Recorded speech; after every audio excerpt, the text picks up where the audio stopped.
works hard for us every second of every day, delivering blood and oxygen to every cell in our body. But when sudden cardiac arrest strikes, our heart suddenly and unexpectedly stops beating effectively and blood flow stops.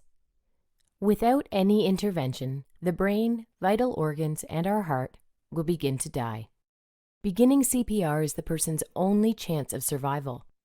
Brain damage will start to set in within 4 minutes, and after 10 minutes, brain damage becomes irreversible. The power to save a life is truly in your hands. Performing CPR accomplishes 2 critical things. 1, compressions move oxygenated blood to the brain to keep the brain alive. And 2, compressions keep blood and oxygen moving to the heart muscle itself, so that it has the best chance of resuming a normal electrical rhythm after a shock is delivered. As you begin compressions, you are creating an artificial pump and doing the work of the heart manually.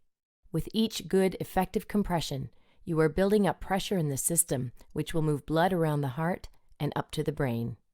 It does take time to get the blood moving with CPR, so it is very important to push hard and push fast to build the pressure up, which keeps blood going to the brain. Pushing down at least 2 inches allows for the heart to be squeezed and blood to move out.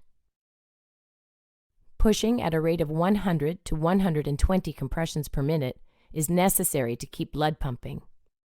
Let's see what happens when we take our hands off the chest.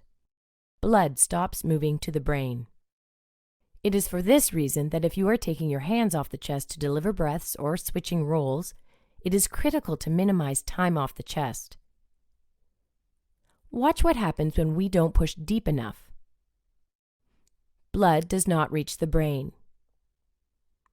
The same is true if we do not push fast enough.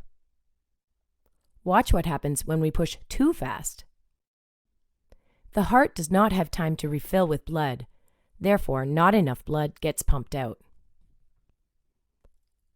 Watch what happens when we don't allow the body to decompress and allow the chest to fully recoil. The heart does not have a chance to refill with blood, therefore no blood gets pumped out. So remember, the key purpose of delivering compressions is to keep oxygenated blood moving within the heart and up to the brain to keep the brain alive.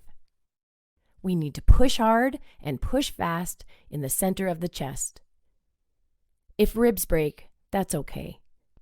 What's not okay is allowing the brain to die from a lack of oxygen. So remember, you are their only hope. Do the best you can, and don't give up until medical help arrives or an AED is present. You can do it.